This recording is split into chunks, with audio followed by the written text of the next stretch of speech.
আসসালামু আলাইকুম গাইস, আমি আজকে আপনাদের সাথে শেয়ার করতে আসছি দারুণ একটা ব্লগ। এটা ছিল 30 তারিখের ভিডিও। তো 30 তারিখে আমাদের স্কুলে রেজাল্ট কার্ড দেওয়া হচ্ছে। তো আমরা সব টিচাররা চা খাচ্ছি আর রেজাল্ট কার্ড নিয়ে বসে আছি। যখন স্টুডেন্ট আসবে তাদেরকে রেজাল্ট কার্ড দেওয়া হবে। তো এখানে আমরা স্যার ম্যামরা সবাই বসে বসে চায়ের আড্ডা দিচ্ছিলাম আর অনেক মজা শয়তানি করতেছিলাম। তো এর মাঝখানে একটা স্টুডেন্ট খুব ভালো রেজাল্ট করেছে, তাই আমাদেরকে মিষ্টি খাওয়াবে। তো আমরা সবাই একে একে মিষ্টি খেয়ে নিচ্ছি তার কাছ থেকে, কারণ সে অনেক খুশি, খুব ভালো রেজাল্ট করেছো। তো স্টুডেন্টদের এই ভালো মুহূর্তগুলো দেখলে টিচারদেরও অনেক ভালো লাগে।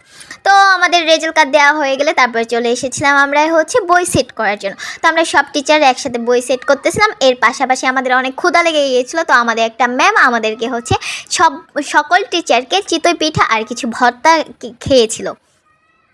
তো আমরা সবাই এই চিতই পিঠার ভর্তা এনজয় করতেছিলাম। আর ভর্তাগুলো এত ঝাল ছিল, আল্লাহ, আমার তো চোখে পানি বের হয়ে গেছে। তো সব টিচাররা অনেক মজা করে খাইতেছে আর বলতেছে এত ঝাল। সবার মুখের অবস্থা খুব বাজে অবস্থা ছিল। আর আমরা সেদিন রাতে এত হাসাহাসি করছি, এত মজা হয়েছে। এদিকে আমাদের কাজও হয়ে গেছে, এদিকে আমরা অনেক এনজয় করতে পারছি, অনেক মজা করতে পারছি গাইস। সো আল্লাহ হাফেজ গাইস, সবাই ভালো থাকবে।